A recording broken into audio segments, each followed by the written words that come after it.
A dying vampire king shouldn't have been capable of begging. But as Araya Cole stepped into his silent penthouse, Aldric Valtair felt his immortality slipping through his fingers and realized the one woman who could save him didn't even know who he was or what one night with her would cost. Welcome back, my beautiful family and friends. If you're hooked in and you're ready to enjoy this story, click subscribe and let me know in the comments where you're watching from. Because tomorrow, I will be giving you another story just as interesting as this one, and you don't want to miss it. Now, let us begin. Araya Cole had no business being in a penthouse like this, 100 floors above Somerset Heights, surrounded by walls of glass and more silence than a girl from Atlanta's South Side was used to. The elevator doors slid shut behind her with a soft hiss, trapping her in a space so luxurious she felt like breathing too loudly might break something. Just clean, get the bonus pay, go home, she whispered to herself, tightening her grip on her cleaning bag. The agency had warned her the client was extremely private. Translation: probably rude, probably rich, probably the type who didn't say thank you, even after leaving a $2,000 tip. But when she stepped into the penthouse foyer, empty, cold, and dripping with modern elegance, she didn't see a single sign of a human living here. No shoes, no keys, no jacket on a hook, no half-drunk coffee, nothing. It felt abandoned, which was impossible. The work order said the resident lived here full-time. Araya took a cautious step onto the polished marble floor. Her sneakers echoed like footsteps in a cathedral. She walked past tall floor-to-ceiling windows, showing the entire flickering cityscape of Georgia far below. Somerset Heights glowed in neon, the streets like blood vessels from up here. Her heart thudded as she moved deeper into the penthouse. "Hello," she called softly. No answer. She adjusted her glasses with her wrist, pushing a stray curl back behind her ear. Her deep brown skin shimmered under the penthouse lights, but her palms were sweating. The place creeped her out for a reason she couldn't name. Maybe it was how cold it felt. Too cold, as if the temperature never rose above expensive morgue. She set her supplies down and started with the living room, dusting first, then floors. Then, a soft sound drifted in from the outdoor balcony. Like metal, clinking? She froze. Then she heard again, rhythmic, steady snips cutting through the quiet. Scissors? Clippers? Someone was outside. Araya swallowed and forced her feet to move. When she slid open the glass partition, a rush of chilled air swept in. Her arms prickled with goosebumps. And then she saw him. A man stood among rows of lush rooftop plants, trimming the stems of a small bonsai tree. Not what she expected at all. He wore a simple gray shirt with the sleeves rolled to the elbow and dark slacks. His hair, silver at the temples, fell in soft waves. He looked normal, almost humble. For a rich man's gardener, he was ridiculously good-looking. He didn't turn even when she stepped closer, broom still in hand. Hi, Araya said, voice cracking embarrassingly. Sorry if I'm interrupting. I'm with the cleaning service. Do you know when the owner will be back? The man lifted his head, and when his eyes met hers, icy blue, glowing faintly even in the daylight, her breath vanished. Something was wrong about him. Beautiful, but wrong. He had the kind of face sculpted to perfection, almost unreal. His skin looked like moonlight poured into human shape. And the sadness in his eyes, it was ancient, heavy, too heavy for any human to carry. But Araya had seen exhaustion before. She'd worked 2 jobs since she was 18, fought with hospitals for her mother's treatment, kept her little brother in school while juggling rent, bills, and life. She recognized tired, and this man was tired. "Good morning," he said quietly, setting down the pruning scissors. His voice was deep but soft, like velvet worn thin. "The owner is around." Araya frowned. "Around?" "Like inside," in a manner of speaking. He offered a small, tired smile. "He sees things. Always. Okay. Weird. But rich people were weird. Rich, reclusive people were even weirder." "Well, I guess I'll get started then," she said quickly. He tilted his head. "What's your name?" "Araya. Araya Cole." His breath caught. Just barely. A tiny hitch. But she noticed. "That is a beautiful name," he murmured. She blinked. Thank you. He turned away, clearly struggling to stand upright for a moment. His hand gripped the balcony's edge, knuckles whitening, veins darkening beneath his skin. He looked like he was fighting something inside his own body. Are you okay? She asked, stepping forward. He looked back at her with a small, almost apologetic smile. I'm dying. Araya froze, her heart stopping in her chest. Was he joking? His expression said he wasn't. But before she could ask anything else, he straightened again, swallowing the pain. Do not worry. I will not collapse on your freshly mopped floor. A weak attempt at humor. But his eyes remained dim, shadowed, flickering with something close to desperation. Araya stepped back slowly. I'm sorry you're going through whatever that is, but I really should get to work. My shift is only 6 hours in. He chuckled softly. You truly don't know who I am. Should I? She asked, raising a brow. I suppose not, he whispered. Then he said something that chilled her more than the cold wind. It is refreshing to be looked at as a person again. Her throat tightened strangely. She didn't know why, but the moment was broken when her phone buzzed. She flinched, pulling out. Her little brother's name flashed across the screen, Jordan. She answered. Araya, Ma's coughing again, Jordan said, voice small. The meds finished last night. What do we do? Araya closed her eyes. Damn. I'll handle it. I promise, she whispered. You always say that. I know. Just trust me, okay? She hung up with a sigh, pressing a hand to her forehead. She didn't realize the gardener, man, whatever he was watching her closely. Your family is struggling, he said quietly. Araya stiffened. That's none of your business. But it could be, he murmured. She whipped her head toward him. Excuse me. He took a slow step forward. I can help them. Help you. With anything you need. Money. Hospitals. Protection. Her heart slammed against her ribs. Why would you do that? His eyes burned with sincerity and something deeper, hunger and need tangled together. Because, Araya Cole, I need something from you in return. She took a shaky step back. What are you talking about? He opened his mouth, then stopped, pain flashing through him. His knees buckled. For a terrifying second, he dropped to one hand on the marble tiles, breathing raggedly. Araya instinctively rushed to him. Hey, are you okay? Did you eat? Are you sick? Should I call 911? No, he gasped. His fingers gripped her wrist gently but firmly, his cool skin sending a strange shiver up her arm. Human doctors cannot help me. What do you mean, human? He looked up at her then, and she saw his eyes shift. Just for a second, blue to red, human to inhuman, alive to ancient. Her breath stuttered. What are you? She whispered. He rose slowly, steadying himself with her hand in his. When he stood at full height, he seemed taller, darker, more dangerous.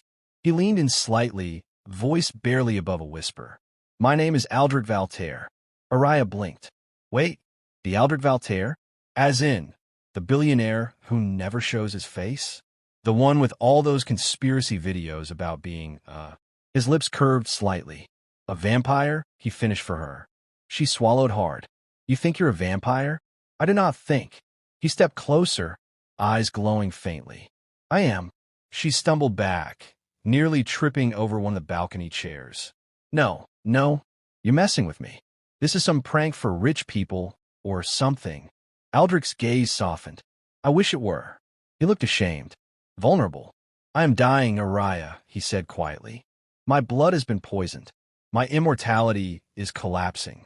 And the only thing that can save me is... He hesitated. Her chest tightened. Is what? He exhaled shakily. The willing blood of a pure soul, given under the moon. Araya stared at him. No blinking. No breathing. Just shock swallowing her whole. You want my blood? She whispered. He closed his eyes painfully. I need one night, he said. Just one night with you. One night to live or die. Silence. Heavy. Crushing. Almost unreal. Araya's heartbeat thudded loudly in her ears. A night with him?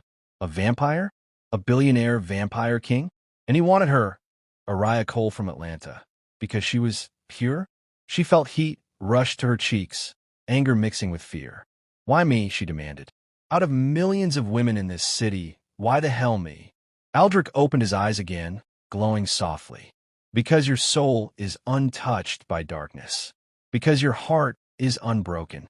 Because your innocence is something this world no longer knows how to make. Her brows furrowed. You don't know anything about me. He stepped close enough she could see the pain trembling in his jaw. I know your heartbeat, he said quietly. I know your scent. I know your purity is the last thing keeping my heart from stopping. Her breath hitched. This was insane. Insane. She turned away, gripping the railing to steady herself, staring at the glittering city below. If what he said was true, if he really could help her mother, if he really could save her family, and yet, she had no proof he wasn't lying, manipulating, desperate. Her voice came out trembling, not from fear, but from the weight of the choice suddenly sitting on her shoulders. I don't know what to believe, she whispered. Aldric's voice softened behind her. You don't have to believe yet, he murmured. You only need to stay. Araya closed her eyes, because she didn't know it yet, but staying was the one choice that would change everything, and seal both of their fates. He inhaled deeply. I drink only enough of your blood to purify my own. Under the full moon, your essence merges with mine. It heals me. It strengthens you. It links us, mind, soul, heartbeat. A chill swept across her skin. So we'd be connected? Forever? Yes. Araya's heart pounded. Forever. The word weighed heavily on her, terrifying and beautiful and unreal. What do you get out of it? She whispered. Life, he answered simply. A future I thought I'd lost. And me? He met her gaze, unwavering. You would never be alone again, he said quietly. You would never fear for your safety. You would never struggle for survival. You would be tied to the strongest protector alive. Araya sucked in a breath. His intensity shook her. His honesty was disarming. But something else tangled inside her. Fear, need, hope, temptation. I don't want to lose who I am, she whispered. Aldric cupped her jaw gently. You would not lose yourself. You would become more. Her chest felt too small, too tight. She didn't speak for a long time. Her heart and mind were arguing so loudly she wasn't sure which voice belonged to which side. Aldric watched her with a tenderness she never expected to see from someone like him. Someone powerful, someone ancient, someone dying. Then he whispered, Tell me, Araya, if you had the power to save someone you cared for, would you do it? She froze, because her mother's face crashed into her mind. Jordan's worried voice echoed in her memory. The hospital bills, the late fees, the pain she couldn't fix. Her voice trembled as she answered. Yes. Aldric closed his eyes. You care, he whispered. That is why I chose you. Araya swallowed hard. Aldric, how long do you have? He opened his eyes slowly. Tonight, he said. I will not survive past tonight. Araya felt the floor tilt beneath her. Tonight. Already. I did not want to pressure you, he murmured. But yes. Araya stood abruptly, pacing the room, hands shaking. This was too much. Too fast. Too impossible. She turned back to him, voice cracking. How am I supposed to decide something this big in one day? Aldric lowered his gaze, his voice barely audible. You do not owe me anything. If you walk away, I will die grateful that I met you. Her heart clenched painfully. Why did that hurt? Why did it feel like she was the one losing something precious? Aldric looked up again, the last flicker of strength in his eyes. But if you choose to stay, he whispered, his voice breaking, I will spend every day of my immortal life repaying your kindness. Araya stared at him. This legendary, broken, impossibly beautiful man at her feet. And for the first time, she didn't see a vampire. She saw someone drowning. Someone who believed in her. Someone who needed her. Not for her cleaning skills, not for her body, not for selfishness, but because her heart was the only light left in his darkness. Her stomach twisted in knots. Her pulse roared in her ears. She couldn't think. She couldn't breathe. She needed space. I have to go, she whispered. Aldric's expression fell, but he nodded slowly. I understand. She grabbed her bag, stopped at the doorway, turned back with a whisper so soft it barely existed. I'll come back before midnight. Aldric's lips parted in silent disbelief. Araya, she held up a trembling hand. I'm not promising anything. But you are returning, he whispered. Yes. Her heart thudded wildly. For answers. His voice softened. And if those answers frighten you, then I walk away. And if they don't, Araya swallowed. Then you live. If you were Araya, would you return before midnight or run? Leave your thoughts below. I need to know what you would choose. Araya left the penthouse with her heart in her throat. And Aldric, watching from the doorway, trembling with fading strength, felt hope for the first time in years. If she returned, he might live. If she didn't, he would die tonight. Either way, their fates were already entwined. Araya didn't sleep that night, even long after she rushed home, showered, fed Jordan, checked on her mother, and finally collapsed on her tiny mattress. Her mind stayed trapped 100 floors above Somerset Heights, on that balcony with a dying vampire king who claimed he needed her to survive. She rolled onto her back, staring at the cracked ceiling of her small apartment. The space was quiet except for the hum of the old refrigerator and Jordan's light snoring in the next room. One night with him would save him. One night with him would bind her to him forever. One night would change everything she ever knew about her world and herself. Was he insane? Manipulative? Dangerous? Or was he truly what he claimed to be? A vampire. A dying vampire. Araya exhaled, pressing the heel of her hand against her forehead. This couldn't be real. But his eyes, that moment they turned red, that wasn't contact lenses. That wasn't imagination. That wasn't a trick of the light. And the coldness of his skin, the raw pain in his voice, it all felt too real. Her alarm buzzed at 5:30 a.m. She slapped it silent and sat up. Another cleaning shift. Another long day. Another bill she couldn't pay. Her mother coughed softly from the living room couch where she slept. The sound was sharper this morning, deeper, rattling in her chest. Araya flinched. She couldn't lose her. Not now. Not ever. She leaned down beside her mother, brushing her forehead gently. Mama? You okay? Her mother stirred weakly. Just tired, baby. Just tired. The same answer she always gave. But Araya saw the truth in the gray pallor under her skin. Her mother needed medication. Maybe even another hospital stay. Money she didn't have. A deep ache formed in Araya's chest. If what Aldric said was true, if he could save her mother, if one night could fix everything. She shook her head hard. Stop, she whispered to herself. Don't be stupid. A stranger, a scary stranger, promising miracles? It was the kind of thing desperate people fell for, the kind of thing that got girls like her on missing posters. Still, why did he look at her like she mattered? Why did he speak like he knew her heart? Why did he sound like he didn't want to burden her? Even while asking for the greatest sacrifice. She packed her cleaning supplies, tied her hair back into a puff, and grabbed her bus pass. She needed clarity, answers, and, if she was being brutally honest, closure. She wasn't going back there to save him.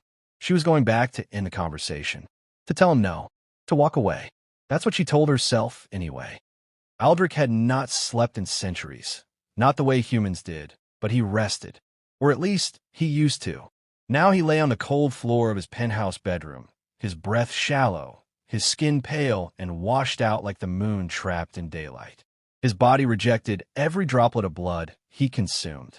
His veins burned, his bones ached, his heart flickered weakly, the beat uneven, slowing. The poison was winning. Every sunrise carved him hollow. Every night he lost more of himself.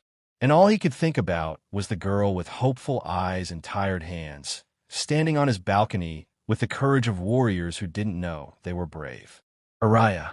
Her name tasted warm in his mouth. Her heartbeat still echoed in his skull, steady and luminous, as if the memory alone kept the darkness from swallowing him whole. He had waited lifetimes for someone like her, but waiting was no longer an option. He didn't know if he could survive tonight, if she didn't return, if she chose to walk away. He squeezed his eyes shut, jaw tightening as another wave of pain rippled through him. For the first time in centuries, Aldric Valtair felt truly afraid. When Araya reached the skyscraper lobby, she almost turned around. The place didn't look like it belonged in Georgia. With its glass columns, chrome accents, and soft white underlighting, It felt like stepping into a futuristic sci-fi film. The guards at the desk stiffened as she approached. A tall one with cropped blonde hair glanced at her badge. "Top floor again?" "Yeah," Araya whispered. He lowered his voice. "He's in a bad way this morning." Her stomach flipped. "You mean?" The guard hesitated, then nodded. Araya swallowed the hard lump in her throat. "I'll be quick," she said. The elevator doors closed around her. As she ascended, her heart climbed into her throat. By the time the doors opened on the 100th floor, her palms were slick. She stepped out. The penthouse was darker this time, curtains drawn against the harsh daylight. The air felt heavier, colder. "Aldric," she called softly. Silence. She tiptoed through the living room, her footsteps muffled by expensive carpeting, past the glass walls, past the untouched furniture, into the hallway. Her chest tightened as she reached the last door, his bedroom. She pushed it open and froze. Aldric lay on the floor, collapsed, his back against the side of his bed. His skin was ghost white, his lips tinged blue, his chest barely moved. "Aldric!" she cried, rushing forward. His eyes fluttered open weakly. "Araya," he rasped. "Why are you on the floor?" she demanded, kneeling beside him. He tried to sit up, failing miserably. Araya put her arms under his shoulders, lifting him gently, propping him against the bed. "You shouldn't be here," he whispered hoarsely. "You should have stayed away." "Then why did you ask me to come back?" His gaze held hers, fragile and burning. "Because I am selfish," he breathed. "Because I am dying. Because I hoped." His voice cracked. "That you would care." Araya's breath caught. He wasn't acting. He wasn't exaggerating. He truly was dying. A cold panic crawled up her spine. "Did you eat anything? Drink anything? What do vampires even do when they're sick? Do you need ice? A doctor? Blood bags?" "I don't." "Araya," he whispered. She looked down at him, wide-eyed and trembling. "Come closer." She hesitated, then leaned in. His cool fingers brushed her cheek, tracing along her jaw with a gentleness that made her breath hitch. "You are the only warmth left in my world," he murmured. Her throat tightened. "Aldric, I don't know what you think I am, but I'm not some miracle. I'm just a girl trying to survive." "You survive pain," he whispered. "That alone makes you extraordinary." Her breath shook as she stared at him. He meant it, every word. The vulnerability in his voice made something in her chest soften against her will. "Why did you hide who you were yesterday?" she whispered. Aldric looked away, shame flickering in his eyes. "I did not want the first time you looked at me to be with fear." Araya swallowed. Hard. She pressed her palm to his cheek, cool under her skin. "You scare me, but not the way you think." He turned back to her slowly. Araya forced the truth out of her lungs. "You scared me because you looked like a person who needed help. And I don't know how to walk away from someone who needs help." Aldric closed his eyes, his face softening with relief and pain. "You are too kind," he whispered. A long moment passed between them, quiet, heavy, full of things neither of them knew how to say. Araya broke the silence. "Aldric, this ritual. What exactly happens during that one night?" He opened his eyes. The glow returned, faint but unmistakable. "The ritual binds us," he said softly. "Not in chains, not in pain, in connection." "Explain," she insisted. Lucy didn't remember taking the elevator back up. Her mind was a trembling blur of flashing lights, panicked breaths, and the echo of those impossible words. "He's not human. He's a vampire. He needs your blood, or he dies." The elevator doors parted with their usual soft whisper, but tonight the sound felt heavier, as if the entire penthouse held its breath. The hallway lights dimmed low, casting a golden glow across the marble floors. Everything looked exactly the same as when she had left that morning, but nothing felt the same. Her heart thudded so loudly it filled her ears. She didn't know whether she had returned because she pitied him, or because some part of her already knew she couldn't just walk away and pretend Aldric wasn't up here, dying alone. She crossed the marble foyer and stepped into the sunken living room. He was there, not standing tall, not pretending to be normal, not hiding the truth. Aldric Valtair, the vampire king of Wall Street, the billionaire ghost story of Somerset Heights, lay slumped on the edge of the velvet couch, his head bowed, his shirt stained with dark, dried blood. Moonlight spilled through the floor-to-ceiling windows, glinting off his pale skin like frost. He didn't look up. He didn't speak. He looked defeated. The sight squeezed her chest so hard she forgot how to breathe. "You came back," he finally whispered, voice hoarse and cracking around the edges. Not commanding, not smooth, just tired. Lucy swallowed. Her words tangled. "I couldn't just leave you like that." He lifted his head a fraction, and when his eyes met hers, they were dimmer than before. Still silver, still beautiful, but lacking the cold shine they once held. "Lucy," he breathed, and her knees nearly buckled at the softness in his tone. "You should have stayed away. I'm not myself tonight." She took a cautious step forward. "I don't care." And then, quieter, "Are you in pain?" He tried to speak, but instead his body convulsed in a violent cough. Blood, dark, thick, darker than human blood, splattered onto his hand. He clenched his jaw and wiped it away with shaking fingers. "That's not normal," she whispered, horrified. "No." His smile was weak. "Nothing about me is normal." His honesty disarmed her. Slowly, she knelt in front of him, close enough to feel the unnatural cold radiating off his skin, close enough to see his fangs, longer now, sharper, peeking through his parted lips. He wasn't hiding anymore, and she wasn't running. "What is happening to you?" she asked.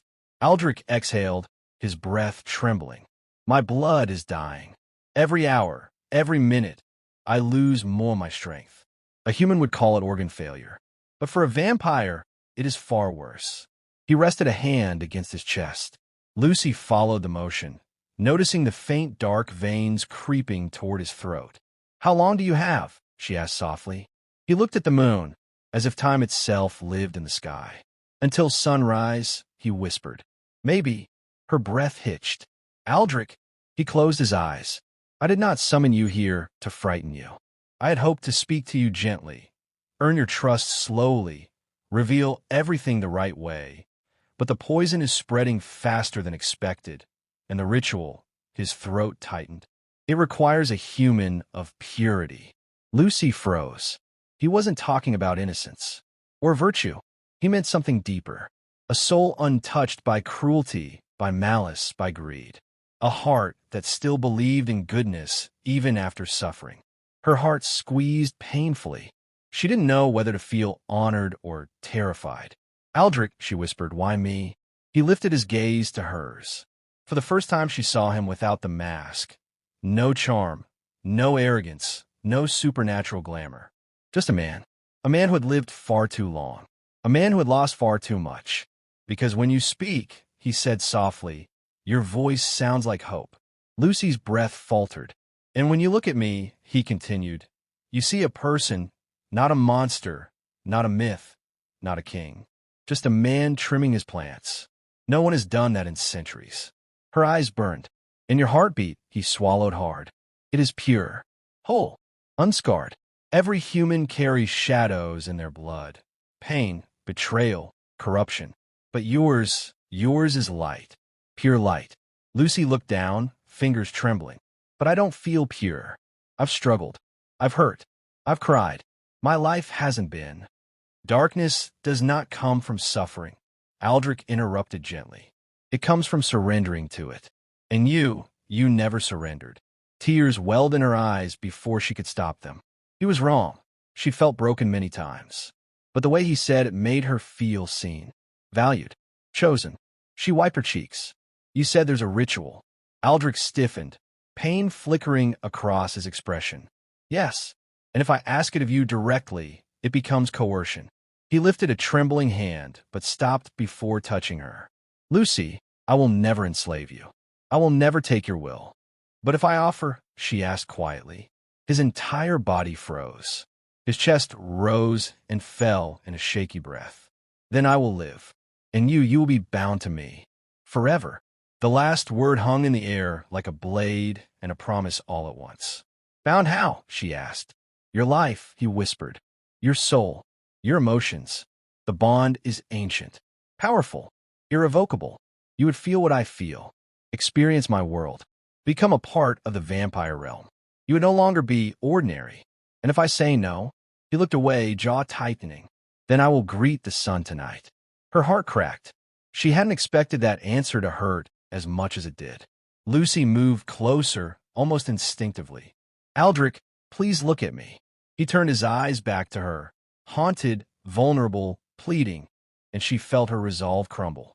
You don't want to die, she whispered. No. His voice shook. But I will not take your life as payment for mine. You're not taking my life. His eyes softened. The ritual changes everything. You must understand that. Then explain it. A long silence hovered before he finally spoke. The ritual requires the sharing of blood and the sharing of energy, he said slowly, choosing his words carefully. Our bodies must be in close proximity. Our pulses synced. Our breath intertwined. It is intimate by nature. Her cheeks warmed slightly, but she didn't look away. Intimate doesn't mean physical, she clarified. Aldric shook his head. No, it does not require that. His voice dropped to a faint whisper, though it binds as deeply as if it did. Her heart fluttered. Not fear, not shame, something else, something warm. So you need my blood, she said. Willingly given, he added firmly. If you hesitate, if your heart resists, it weakens the ritual. Consent is the magic. Purity of intent is the key. Lucy absorbed his words slowly, feeling the weight of the choice settle over her. She studied him, the man who trimmed roses with gentle hands, the man who listened to her humming like it was a memory of peace, the man who hid his sickness so she wouldn't worry, the man who could die tonight. Her voice came out small. You said you would never ask me directly. I won't. His voice was barely audible. But I cannot lie to you. I want to live. I want one more night where I am not a fading creature waiting to vanish. I want. He stopped, the rest caught in his throat. I want time. His shoulders slumped. I do not want to disappear before I have truly lived. Lucy's breath caught. He wasn't begging her for blood. He was begging her for life. He was begging her for life. Her heart trembled, and a question rose inside her, soft but stubborn. Why does his life matter to you? And she didn't know the answer. Not yet. A cold breeze drifted through the balcony doors. Aldric shivered, an alarming sight for a vampire, and Lucy instinctively reached out, taking his cold hand into hers. His eyes widened. Her touch warmed him instantly. She felt the shock ripple through him. Lucy, he whispered, voice breaking. You're freezing, she said quietly. He gave a breathless, pained laugh. That happens when your blood is dying. She tightened her grip. Aldric stared at their joined hands as though he couldn't believe a human, this human, was touching him so gently. Her voice barely rose above a whisper. What do you need tonight? Not an offer, not a promise, just an opening. His eyes closed in a slow, pained exhale. One night, he whispered. Just one. To perform the ritual, to regain my strength, or die trying. And I'll be okay? She asked. Yes, he said instantly, eyes sharp with truth. You will live. You will not be harmed. But I will be changed. A beat of silence. Yes, he admitted. Forever. Lucy inhaled shakily. Forever. Such a terrifying word. Such a heavy word. Such a beautiful word when spoken by someone who looked at her the way Aldric did, as though she were the last star in a dying sky. He suddenly pulled his hand back, shaking his head violently. No, I cannot let you decide in haste. Go home. Think. Sleep. Come back when the sun rises and his voice cracked. I'll face the end with dignity. Aldric, leave, he rasped, or I will beg. Her heart clenched painfully. She didn't want him to beg. She didn't want him to die. She didn't want to lose him. She didn't even know him fully, but she felt him. Deeply. Instinctively. Irrationally. Just then, a weak tremor ran through his body, and he slumped to the side, catching himself on the couch before collapsing. Lucy shot forward. Aldric, he gasped for air, gripping the cushion with white knuckles. No, don't come close. She cupped his face anyway. His breath hitched. Her warmth steadied him, calmed him, anchored him. Lucy, he whispered, almost broken. Why are you this kind? Because someone has to be, she said softly. And before she could overthink it, she whispered, "What do I have to do?" Aldric froze. The world froze with him. His eyes widened, glowing faintly from emotion and shock. His lips parted as if he'd heard something impossible. "Lucy," he whispered shakily, "do not offer because you pity me." "I'm not," she said firmly. "Then why?" She didn't run from the truth. "Because I don't want you to die tonight." Tears, actual tears, glimmered in his silver eyes. A vampire king, a billionaire, a legend, crying because a maid from Atlanta didn't want to lose him. He lowered his forehead gently against hers. His voice was a soft, trembling ghost of a whisper. "Then I am yours tonight, and you are mine." Her breath tangled in her throat. His next words carved themselves into her soul. "The ritual begins at midnight." Midnight approached like a hell breath. The city beneath the penthouse shimmered in silver blue lights, skyscrapers rising like frozen waves. The moon hung high above Somerset heights, full, glowing, impossibly bright, its light pouring through the glass walls as if summoned by fate itself. Lucy stood near the balcony doors, gripping the railing so tightly her knuckles turned white. Her heart pounded against her ribs, loud enough that she was certain Aldric could hear every beat. She wasn't afraid of him. Not anymore. She was afraid of the decision she had made, one that could change her life in ways she didn't fully understand.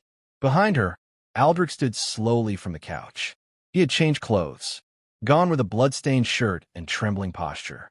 He now wore a deep charcoal robe lined with silver threading. But even dressed regally, his movements were slow, weak, as though gravity pulled harder on him than it did on the rest of the world. His hair fell loosely around his face, darker at the roots, glowing faintly under the moonlight. "Lucy," he said in a low voice, "you can step back. You don't need to stand in the moon's path until we begin." She turned around. "I'm not stepping away," she whispered. "Not tonight." Something flickered in his eyes. Pain, yes, but also awe. He approached her carefully, each step deliberate. He looked like a king who had conquered empires, yet was terrified of taking one step too close to a girl who could save or doom him.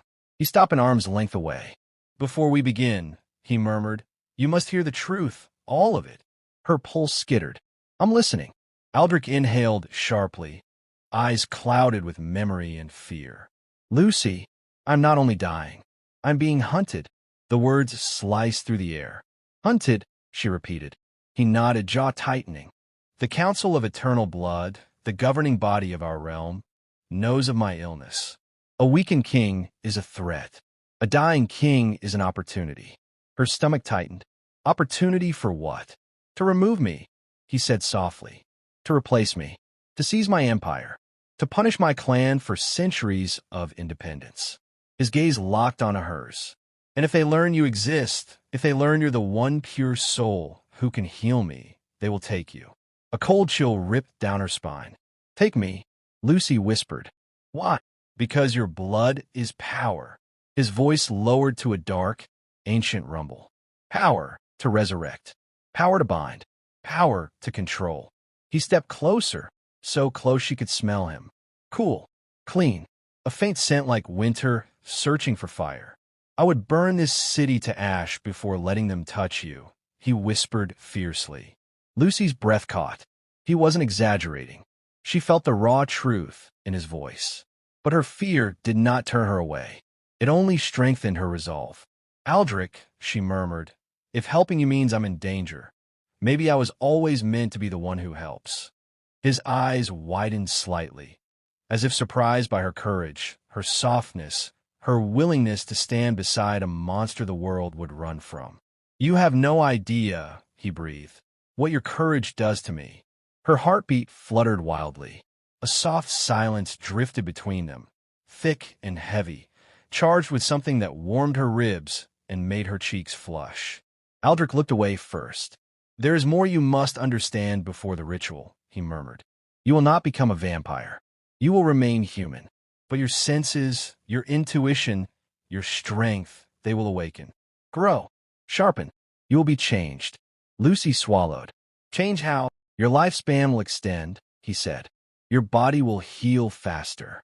Your mind will sharpen. You will feel emotions deeply, mine included. Our bond will not be light. He reached out, slowly, giving her time to pull away, and brushed his fingertips against her cheek. His touch was cold at first, but warmed instantly under her skin. Her breath trembled. You will be connected to me, Aldric whispered. Not controlled, not owned, connected. I will feel your fear, your joy, your sorrow, your desires, and you will feel mine. Her knees nearly gave out. His voice dropped to a fragile, breaking whisper. That is what I fear the most. Why? She breathed. He stepped closer, close enough that their breaths mingled. Because I have lived for centuries, he murmured, and I have not wanted anything in a very long time. If I want you, if I need you, it will not be a small thing. Her heart squeezed. Do you want me? She whispered before she could stop herself. A beat, a moment, a shattering silence. Then, yes, he whispered, more than I should. Her lungs stopped. Her pulse surged. Her legs trembled. But his voice, gentle, pained, kept her grounded. You must know this, he murmured. You must walk into this ritual fully knowing I am not asking for a night of duty, but a night of truth. Lucy's throat tightened. She'd never felt one like this before. Not desired, not valued, not chosen. But Aldric? He looked at her like she was the last dawn he would ever see. A soft chime echoed through the penthouse. Midnight. Aldric inhaled sharply, almost gasping as the sound seemed to tug at something ancient within him. It's time, he whispered. Lucy's heart thundered. What do I do? He extended his hand. Come with me. She placed her hand in his, small and warm against his cold, elegant fingers. He guided her toward the center of the penthouse, where moonlight formed a white circle on the marble floor.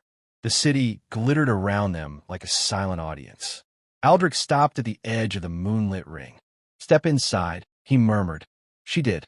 The air shifted instantly, warmer, heavier, almost electric. Her skin prickled as if the moon itself was touching her. Aldric stepped across the ring after her. Immediately his knees buckled. Lucy lunged forward, catching him. Aldric, I'm fine, he breathed, though his voice trembled. The moon strengthens the living and accelerates the dying. My body is fighting. Then let's start, she whispered urgently. Tell me what to do. He lifted his gaze, eyes glowing faint silver. You must give your blood, he murmured, but not by force, not by blade, by choice. He reached into his robe and pulled a small silver vial with intricate engravings. This will hold your offering. She took the vial in trembling hands. And you? She asked. He swallowed hard. I will give mine. But you said the ritual heals you. It does, he explained softly. But it starts with equal exchange. I must give you a tiny portion of my essence for you to accept mine. Her chest tightened. Will it hurt? No, he said. Only change. He brought his wrist to his mouth and bit gently. Dark, shimmering vampire blood welled at the surface, glowing faintly under the moon. She gasped. It wasn't red. It looked like liquid starlight, dark silver threaded with midnight blue. He held out his wrist. This is the moment where you can still walk away, he whispered. If you taste my blood, the bond begins. There is no undoing it. Lucy stared at the glowing wound. Aldric, she whispered, look at me. He did, and she saw everything. His fear, his loneliness, his longing, his desperation to live, and his crushing guilt at needing her to save him. She lifted his wrist slowly, pressed her lips to his skin, and let a drop of his blood touch her tongue. A bolt of heat shot through her. Not pain, awakening. Her mind expanded. Her heartbeat echoed like thunder. She felt her senses sharpen as if the world went from blurry to crystal clear in one breath. Her knees weakened. Aldric caught her immediately, arms wrapping around her waist, holding her steady. Easy, he murmured, voice deep and soothing. Breathe. I got you. She clutched his robe, gasping softly as her body adjusted. He brushed her hair from her face, tender and careful. You're doing beautifully, he whispered. Her pulse steadied under his touch. Then he guided her hand to the small dagger on the floor, thin, ceremonial, harmless looking. Now, he said, voice reverent, you give yours. Lucy inhaled shakily. Just a small cut, he reassured her. I will heal it immediately after. She nodded, lifted the dagger, and pressed it gently against her palm. But Aldric stopped her hand. Allow me, he murmured. His fingers curled around hers, guiding the blade with impossible gentleness. He pressed the tip to her skin, barely enough to draw blood. A warm drop slid down her palm and into the vial she held. Aldric exhaled shakily. His entire body reacted, as though her blood was a scent, a promise, a salvation. He sealed the vial. It is done, he whispered. Lucy's hand trembled. What happens now? Aldric stepped closer, so close she felt every inch of his cold body, every breath brushing her lips. Now, he whispered, I drink your offering, and you hold me while I fight for my life. Her heart skipped. Hold you? He nodded slowly. If I fall, if I convulse, if the ritual overwhelms me, you must not let go. Your touch is the anchor. Without it, the bond will collapse. Lucy swallowed. I can do that. He cupped her cheek with trembling fingers, relief washing through his eyes. You are extraordinary, he murmured. And then, with one final look, heavy with gratitude, hunger, and fear, Aldric lifted the vial of her blood and drank it. The moment it touched his tongue, he gasped loud, raw, inhuman. His body jerked. His eyes snapped open, glowing bright silver. Dark veins pulsed violently across his skin. Aldric, Lucy cried, rushing to him. He collapsed in her arms, shuddering, gripping her desperately. Don't, let go, he choked out. I won't, she whispered fiercely, holding him tighter as his body convulsed with ancient power. His head fell against her chest. His breath turned ragged, burning against her skin. And the ritual, the binding, the salvation, began. Arya had never felt time move so fast. One moment, she was just a maid in a billionaire vampire's penthouse. The next, she was the only human trusted with his darkest secret, and the only one who could save him. Tonight, the city below glittered like scattered diamonds. The penthouse windows stretched from floor to ceiling, turning the world into a panoramic galaxy of lights. But inside, everything felt dangerously quiet. Lucian stood by the glass, looking almost human, pale, shaken, and too still. His long, dark red hair fell over his face, his usually sharp eyes softer, troubled. He had fed from her, and nothing between them would ever be the same. Arya swallowed, her heart thundering. Lucian, are you okay? He didn't turn. Arya, something happened when I drank your blood. Her breath caught. What do you mean? He finally faced her, and she stepped back in shock. His eyes weren't just glowing red. They were burning with gold streaks, something ancient, powerful, supernatural. Your blood awakened a part of me that has been dead for centuries, he said quietly. I don't know if it will save me or destroy me. Before she could answer, the lights flickered. Just once. Then the entire penthouse trembled. The elevator slammed to a stop. The glass windows buzzed with pressure, and a cold voice echoed from the shadows. Found you, brother. Arya stiffened. The man who stepped out from the dark corner looked like Lucian, but darker. Taller. His hair silver, his aura sharp like frost. His eyes glowed with a violent crimson that made her stomach twist. Lucian growled under his breath. Damien, his brother. The reason he was dying. The air grew heavier, like the oxygen itself was afraid. Damien smirked. So the little human saved you? How pathetic. Lucian stepped in front of Arya instinctively. You're not touching her. Damien raised a brow. Oh, you're protecting her now? How interesting. He moved faster than human vision. In a blink, he stood right in front of Arya. Lucian reacted instantly, slamming Damien into the marble wall so hard the glass rattled. Energy crackled, red and black, swirling around them like a storm. Arya, run! Lucian shouted, but she didn't. She stepped closer, terrified yet determined. Lucian, take my hand. He fought to look at her through the struggle. Arya, I can't go. No, she cried. You drank my blood. That means we're connected. Let me help you. Damien laughed darkly. You think a human can help a dying king? Arya ignored him and pressed her palm to Lucien's chest. A shock wave burst through the room. Lucien's eyes ignited, gold and red flaring like fire. Arya gasped as she felt something ancient surge through her veins, like a bond linking their souls. Lucien shoved Damien away effortlessly, stronger than before, reborn. "You made a mistake coming here," Lucien said, his voice deep, sharpened, and powerful. Damien sneered. "So the legend is true." Arya blinked. "What legend?" Lucien answered without taking his eyes off his brother. "The human with the pure heart who can resurrect a dying vampire king." Damien bared his fangs, and Lucien finished. "Is you Arya?" Silence crashed into the room. "Her. The poor girl who only came here for a job." Damien hissed. "Then she must die." He charged. Lucien roared, the kind of roar that made the windows crack. Arya reached out again, and energy exploded from her hand like a glowing red shield, slamming Damien backwards. She stared at her hand, trembling. What was that?" Lucien stepped to her side, eyes filled with awe. "It means the bond is complete." Damien wiped blood from his mouth and glared. "This isn't over." He disappeared into a cloud of shadow. The penthouse fell silent. Arya collapsed to her knees, shaking. Lucien caught her gently, lifting her into his arms like she weighed nothing. "Arya," he whispered, brushing her hair back. "I told myself I didn't need anyone, but you proved me wrong." Her heartbeat rattled her chest. "Lucien, what happens now?"